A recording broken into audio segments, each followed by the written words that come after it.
My name's Andrea Gaughan and I am a knitwear designer, and this is my second ever podcast episode here on YouTube. I did my last one a month ago and I'm aiming to be doing one podcast a month. So today I'm going to be showing you what I've been working on over the past month, as well as give you a peek into what I'm going to be thinking about doing next month. I also have a couple bonus little things I'm going to throw in at the end today. One is a bag that I sewed. I want to focus on knitting in my podcast, but I've been getting into sewing and I'm excited to share that with you. So I'll just, and it also works as a knitting project bag, so totally counts. And the other thing I'm going to be showing you at the end is that I have a design that's coming out in a magazine this fall, and pre-orders just went live a couple days ago. And along with that, they gave the first sneak peek of photography. So I have like professional photography of that sample done, and I'm going to show it to you, and I'm really excited about it. So let me jump in. First, I'm going to tell you about what I'm wearing right now. This is Galax. It's a quite simple tank top worked in Knitting for Olive's pure silk.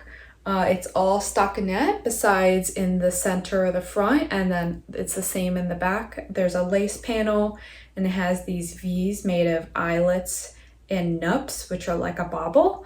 And they just have this real simple V shape that echoes the V deep neckline. I worked mine to a pretty cropped length. Testers worked theirs to a variety of lengths, and I'll link the tester showcase. I think it's really cool to see how it looks in different lengths, because I know cropped is not everyone's style.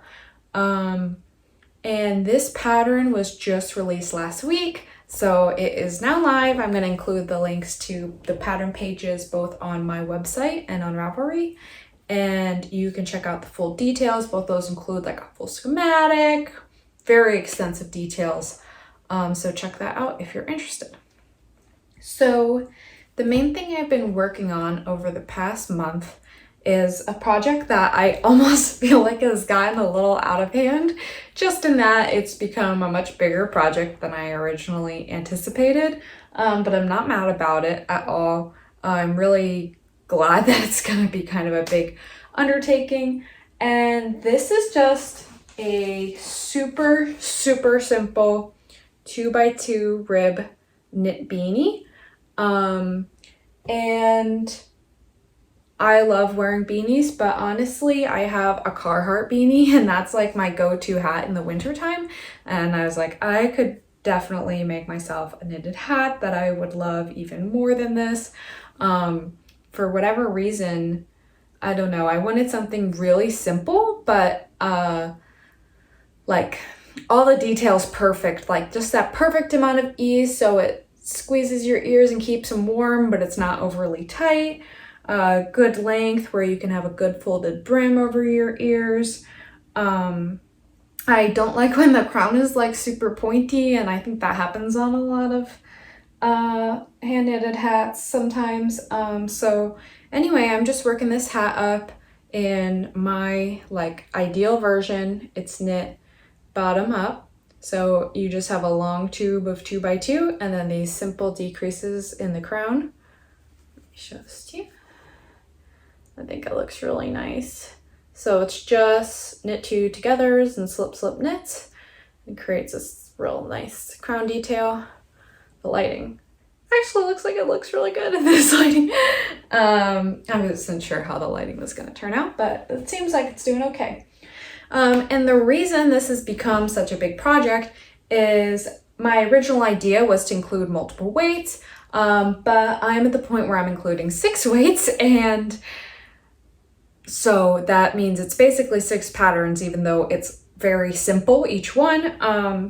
And then I really wanted to work to make sure they worked well together, all 6 of the weights. So part of what happened is one of my original samples I made was a yarn that was called worsted weight, but really when I was lining all my samples up, my DK and worsted were basically the same, and I kind of figured out that it was more of a light worsted. So I'm switching now to what I kind of feel is a more true worsted, so we can have a really nice like the amount that each gauge changes between sizes is nicely spread out, so that if you are starting with your own yarn, you can pick, you know, like more standard gauge for a weight. And then if it happens that you had a worsted that works out more like a DK, you could just knit the DK instructions. But I didn't want to have my worsted sample be like that. So anyway, I knit quite a few versions that are not going to count as final versions. But I have 2 final versions. This is my, I don't have the ends woven in or anything. Oh God, what is on this? This is my DK weight sample. I love this green. Oh, a big thing I wanted to do with this is I really wanted to create a palette of colors all together that I was excited about. And so I wanted to go for colors I really love, which are like deep, rich autumnal colors. And that works out perfectly because this release is going to be happening in early fall. So I'm gonna see how much of them I can all hold up together for you. So I got this mustardy yellow, charcoal, forest green, warm brown, light sandy beigey gray, and then I have a deep dark red coming in the mail to me. I made a sample in this red, but as you can see, I'll get into in a second why this one is not making the cut for me. So let me tell you what some of these yarns are. I got all the labels here for myself somewhere so that I can make sure I get all the details right for you.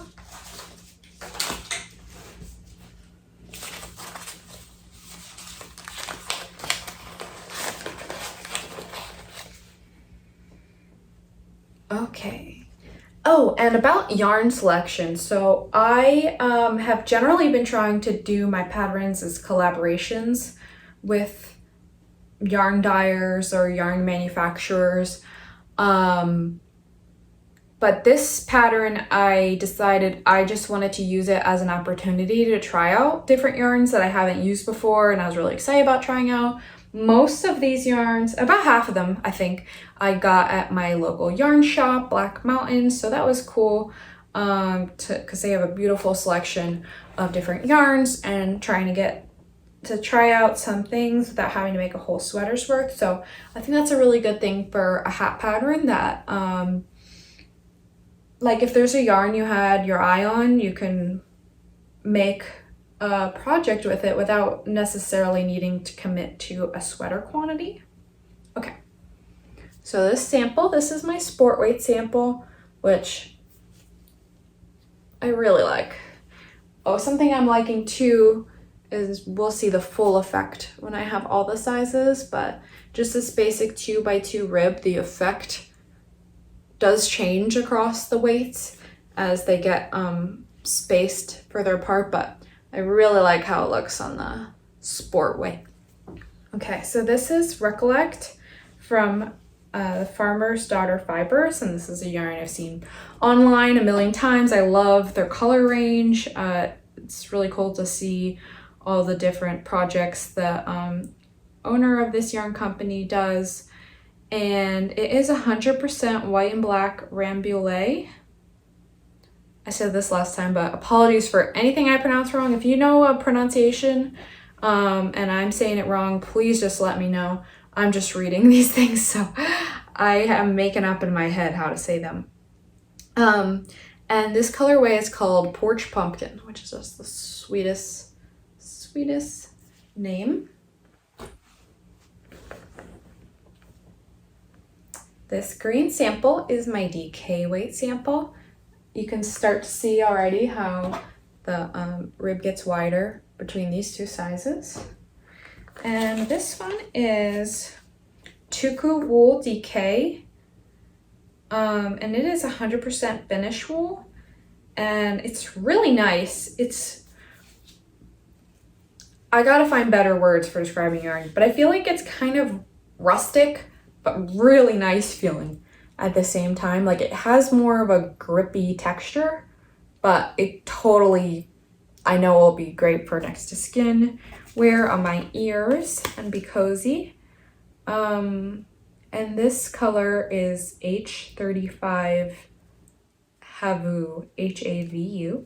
I will also include all the yarn details below, so if you miss anything, just look down there.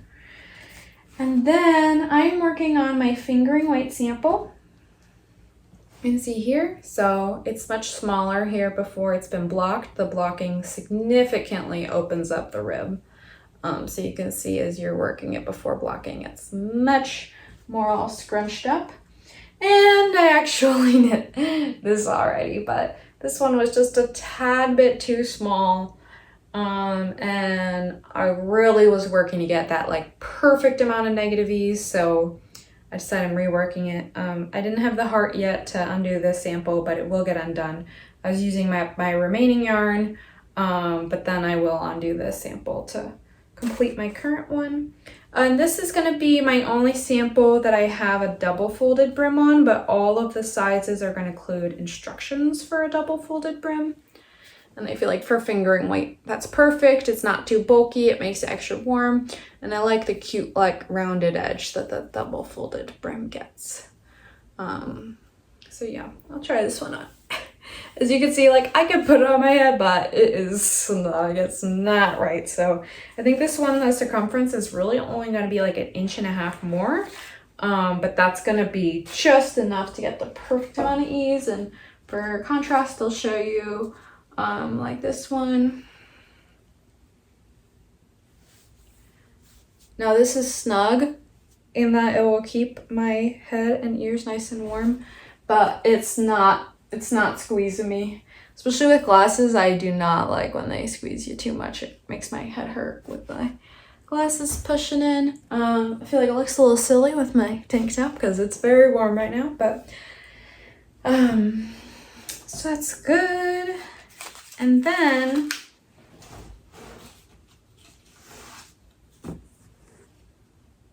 that yarn, I'm going to share these two together. So this fingering weight yarn and this yarn, which is Aran weight, are both from Biche and Bouche. And one is Le Petit Lamb's Wool and the other is Le Gros Lamb's Wool. And they're both 100% lamb's wool. One's fingering weight, one's Aran weight.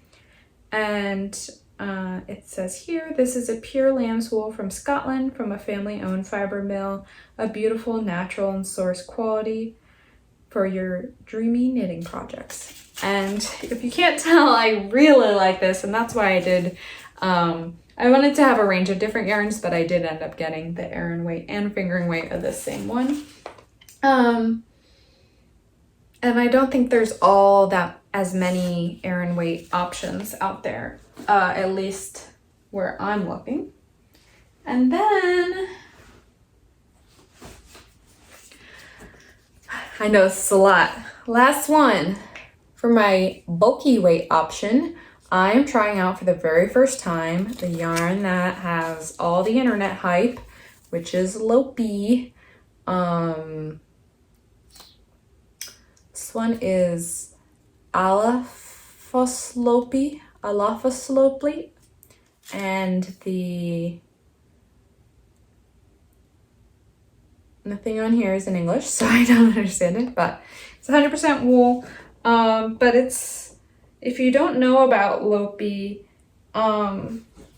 so I don't want to say anything incorrect, but it's Icelandic, and I don't know if it's just called Icelandic sheep, if that's like the breed name, but whatever it is, they have a quality such that they can form a very strong yarn that is just a single ply, because I really steer away from single plies, but I have heard that this is a single ply option that's like quite resilient. And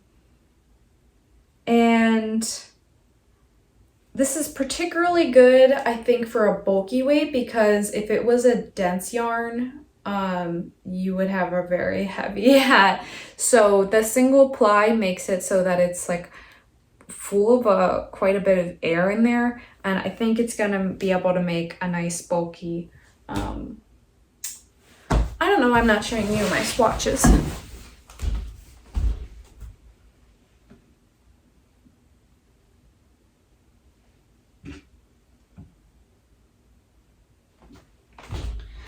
Okay, sorry to leave you for a second there, but I have swatches in these two yarns, so I should show you them. This is the Aran Weight Le Gros Lamb's Wool, and this is the Bulky Lopi. It's kind of washing out, but this is like a really nice deep dark charcoal. Okay, so I am making a lot of hats. Oh, I'll show you what my rejected worsted one. I have a new worsted coming in the mail. This is in Brooklyn Tweed Shelter, which I think would be a great yarn for a sweater, stockinette. But I didn't think it was a good match for this project. The rib kind of just, it's not holding its elasticity in the way I want. Like you can really see.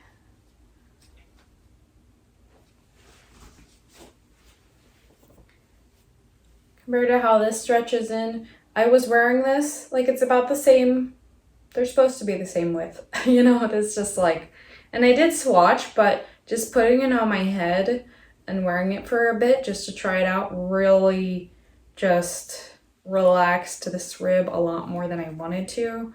And I think I will just give this hat to someone who has a bigger head because it's really nice, but it's looser now than I want.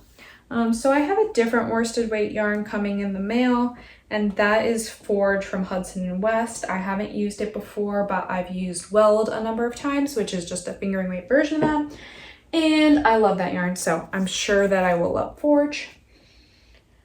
And so, why am I doing this? Why am I knitting so many hats? Like I said, I just love that classic ribbed beanie.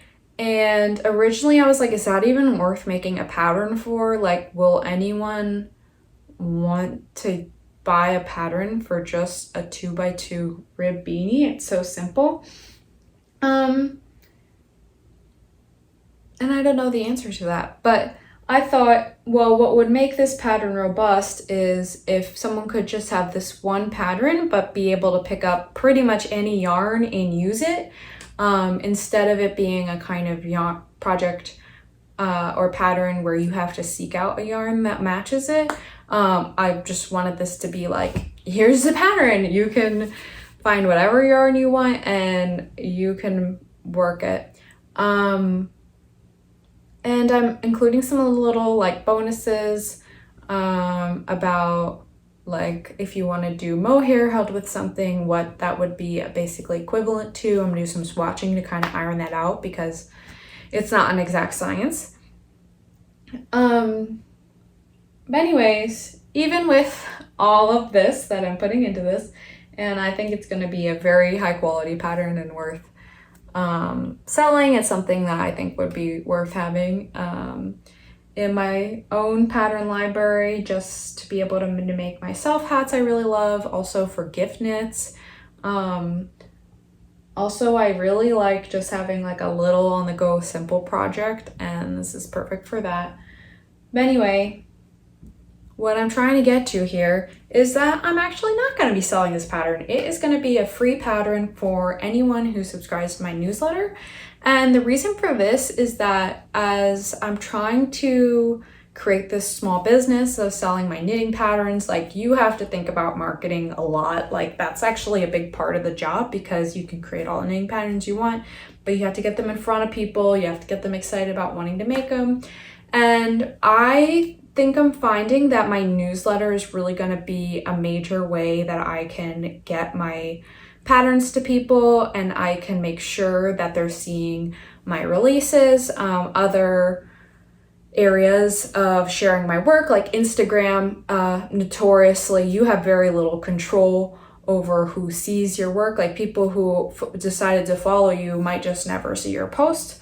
So I really want to be investing in my newsletter subscribers, making people feel like there's really value for signing up, and trying to grow that list so I can have a solid audience there.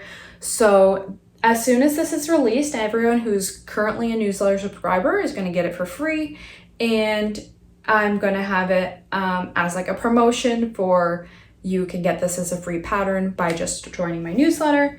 And then if you don't really want to be on my newsletter, of course, everyone has the option, just unsubscribe. You could just get the pattern for free and then unsubscribe. But my hope is also that someone who hasn't tried on my work before can work this pattern and like build trust in my work, because I know it's easy. Like if you already know you like someone's writing, you trust them to make great patterns, like it's easy to just choose their pattern again. So I want it to be like encouragement for people to try out my work for the first time and then see, the quality of what they're able to make from it. And so that's why I'm doing this, but I have invested a lot more time in it than I anticipated. But right now, the tech editor has the pattern and I have all the swatches, well, besides that worsted weight one.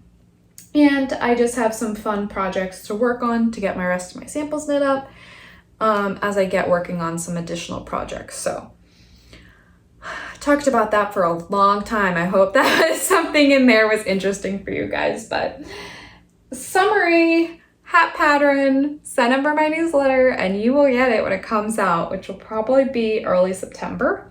And let's move on here to something else. Let me see, I wrote down what I wanted to make sure I got to today. Okay, so I have some works in progress as well that I want to show you, if I can find them over here. If you happen to tune into my last podcast, I believe I showed you this swatch of Intarsia, and I was going to make a version of Helianthus using this color blocking, and I still am going to do that, but I cast it on and I got to the point where I was actually doing the Intarsia in the round after the ribbing, and I decided I didn't want to do that. So what I'm going to do, here I have a version of Helianthus in case you're not familiar with this pattern. It's a basic crew neck tank top.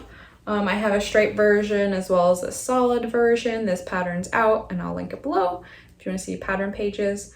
So this color block version is going to be divided down the center and across here. So everywhere below the underarm is worked in the round in the normal pattern. But what I'm going to do is I'm just going to work it flat and seam up that side, because maybe in the round Intarsia would make more sense to me if I just did it, but I really get how to knit it flat, and I think that seaming just, what is that, 8 inches is going to be not a big deal at all.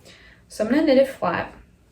My idea was also for that to be my travel project when I went and visited my aunt and saw my mom, and I don't know why I thought that was a good idea. Intarsia will be a great idea when I can just hunker down at home, have all my balls of yarn everywhere. But it was not going to be good for in the car. So I actually started a different version of Helianthus, and it was perfect for in the car, hanging out by the lake. And I knit the entire body. So it's ready to knit that top section. And all of these are in Undine from Ritual Dyes. This is the Jewel Weed colorway. I think 3 of my testers knit theirs in this color, and I was like, I just have to. I love this color, especially for a summery bright tank top. I might have knit it a little too long. I'm not sure. It's supposed to be quite cropped. I might have to undo a couple rows, but we'll see. So that's ready for me just to start the top, but that got put on hold while I was doing this hat extravaganza. But I am hoping to finish both this one and the Intarsia version while we still have this beautiful summer weather, so I can wear them. And then another project I have on a bit on hold, but I did make progress on over the past month, so that's why I want to still show it to you, is my second version of Keone. My original sample is brown, which is just great neutral, but I wanted one, well, this is still pretty neutral, honestly, even though it's green, but I feel like a lot of times if I get myself dressed and I wear a brown sweater, like, I don't feel as energized sometimes by wearing such a neutral color. I feel like wearing just even this color that's a more rich, deep, it just feels more colorful to me. I don't know if this makes any sense to you, but it makes sense in my mind to me. So I knit a lot of this sleeve, and it is slow going because it is fingering weight, but I am basically just about to do the cuff, and that leaves me just the collar and the other sleeve. And this one has been just like I've been picking up here and there. It's all wrinkled from being in the bag. But I do want to finish this for when it gets cool this fall. And those are my other whips. I was actually talking with my partner about what whips I have, and I was like, wow, I have 3 whips right now. Like, I don't know that I've ever had 3 whips. And he was like, Andrea, you have more than 3 whips. And I was like, what are you talking about? He's like, what about your sweater you haven't steeked? So I actually have another whip. I'm gonna show you a bonus whip that has been a whip for over a year because I'm avoiding steeking it.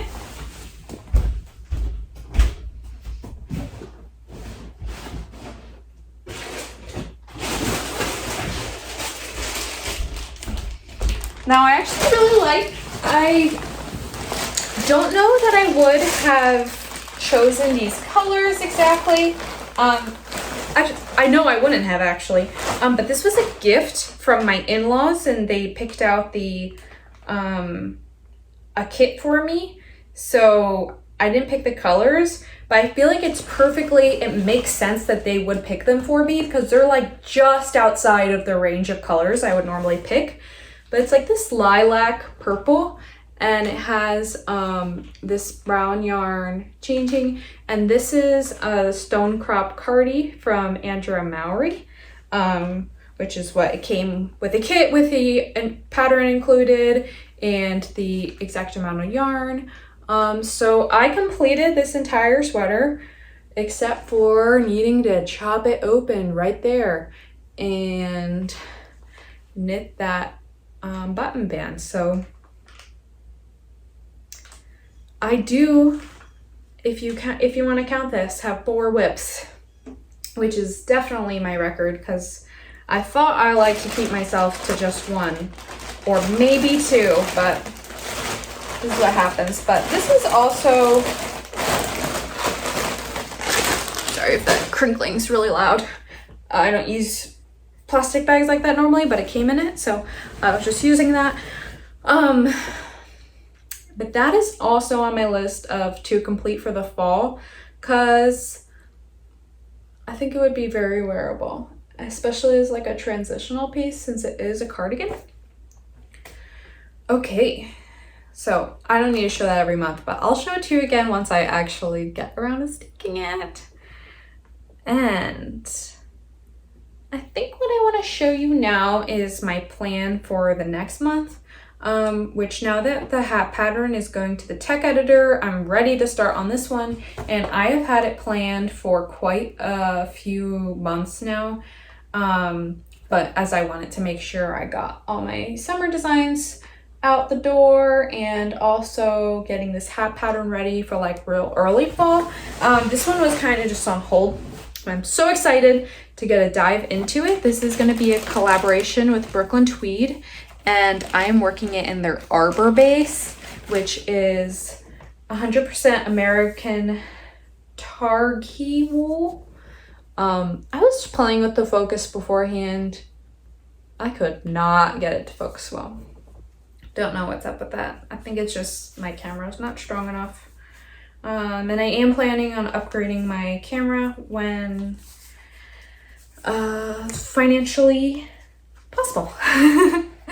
Okay, so this is gonna be the base color, this super neutral, perfect white. And what it is gonna be is a raglan sweater with stranded color work, and it's gonna have real thin stripes, but each stripe is actually gonna be 1x1 color work. And my idea with this is to do a sort of scrappy project that's using up scraps in a really colorful mix all together, but in a way that you don't need an entire sweater's quantity worth of scraps, or you don't need to have a finished piece that has that kind of scrappy look where it can look almost chaotic, which I feel like I don't want to put down any scrappy projects. I always love to see it, but I do like a more like classic minimal look to things. So this is my idea of how to use up those scraps in a way that really highlights the range of colors. If you're not seeing this in your mind, don't worry. Next month you will get to see this work in progress or completed sweater. But I have a lot of scraps, but I kind of wanted to anchor the color palette to some of the beautiful colors they had. So I got this, which I want to be kind of my most dominant stripe contrast color. And then I got some little mini skeins that are so cute. Provide some other kind of bases of colors I wanted. I also know like these two aren't really colors I have anything like that, so I wanted to make sure they got included in there. But I have a lot of other different shades of yellow, dark greens, some other reds. I might even include a purple. I have some chartreuse that I'm thinking about including. So it's going to be a whole bunch of different colors, and it's going to be a choose your own adventure as you go of including all the scraps. But anyway, I don't need to talk about that anymore because it's just in my mind stage, and we will talk all about that when I have an actual physical thing I can show you. And let's get to those bonuses I was mentioning. So I am a novice sewer, I would say, and I completed my first, what I would consider major sewing project last weekend, and this is the Sandhill Sling from Noodlehead. And part of the reason I picked this is because she has a really in-depth, now that I've done it, I can say, really high quality sew along for this bag on YouTube. So not only is the pattern well written, but you can actually watch someone step by step go through the process. And that was really huge in making me feel like confident and comfortable to take this on. It's fully lined. It has this nice stretchy pocket inside. It has an outer pocket that's also lined. And I am just so proud of this. It's a great small project bag, like a just day use bag, but can also be used as a project bag. My hat whip, I had been actually toting around in this for a bit.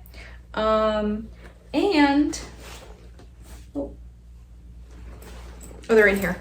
Okay, so I've been getting patches from state parks and other places like that we go to and putting them on this backpack I have, which is almost full of patches. And then once I did that, I was like, oh, I can put my patches on here. So the past couple I've saved and I didn't put on the backpack, and I'm gonna put them on here. This one is from a event where we were studying different species of moths, doing like citizen science where you record moths you see, and so researchers can use that. And then this one is from Craggy Gardens, a nearby spot on the Blue Ridge Parkway that we've gone to. And then I think what I'm gonna do is actually take a couple of my patches from my backpack to fill this up, and then that will just open up more spots for my backpack in the future. But I'm excited about this. It's like a fun little collection that's also like memories of places and things I've done. When I was a kid, I was like really into all of the different things that you could collect from souvenir shops. And I've since been like, that is the kind of stuff I don't need to fill my life with. But I feel like these patches are really low cost, super cute thing that I still can fulfill that collecting and remembering places itch with.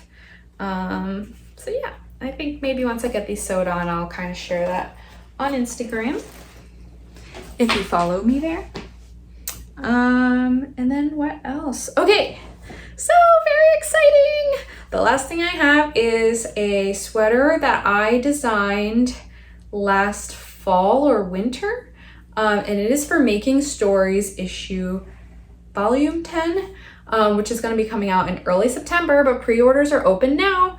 And this means that they released like the first set of photographs. So I was able to see my design professionally photographed, and that was really amazing because I'm trying my best to learn about photography, but I'm just a little baby photographer and not having really high quality equipment. So seeing my design in like a high quality photo shoot was really cool. And I have my tablet here, so I'm gonna try showing this to you on my tablet. I did a little test and it seemed to work okay. So first, this is the cover.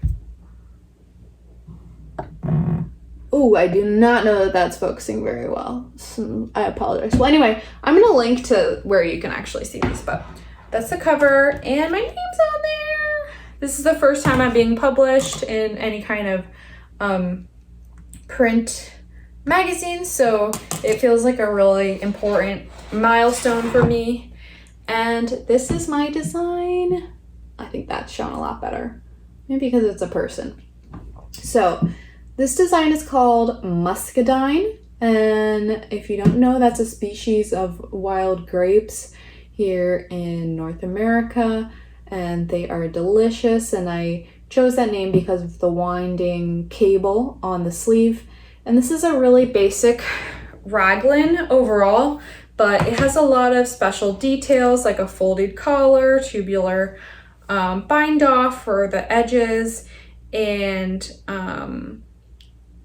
then the centerpiece of the raglan is that cable, and it goes all the way from the neckline down over the shoulder, along the sleeve, and into the cuff. And I was so happy with how this transition to the cuff ended up. The two twisted stitches flow right into the twisted stitches of the cuff. And the theme of this issue was heirloom. And so when I was thinking about an heirloom knit, I just like a cabled sweater is what immediately stuck in my mind. And then I wanted to make something that was like, had enough going on to feel like a really special piece, but also not anything going on so stylistically that you would ever get sick of it or anything. Like, I feel like, you know, if something's bolder, you might want to move on from it over a period of time. I don't know if that makes sense to you, but I feel like this was just a perfect balance of intricacy and simplicity, that it's the kind of piece I know would stay a main part of my wardrobe for a really long time and could still be very stylistically relevant in the future. So that's kind of what I thought about with the theme of heirloom. And I'm going to link below the pre-order, so you can order either a print copy or a print and digital copy. And I believe that August 22nd, the print copies are being mailed out, and September 5th, the digital copies become available. Not 100% sure, but I'm pretty sure. And this link that I have below is an affiliate link, which is the first time I've done anything like that. But Making Stories offers to their like partners, coworkers, to be a Making Stories partner. And so that's what I am. And that just means that if you order a magazine, digital, print, subscription, or anything else from their website through the link that I provide, I just get a commission. And I've really been sure, like, what I want to be doing in my business is selling my work. So I'm not trying to pursue being like an influencer, trying to peddle other people's goods. But this is just the perfect opportunity because I'm literally promoting my work that's in this magazine anyway. Like, I would want you to purchase this if you wanted to anyway, and I'm really proud to be included.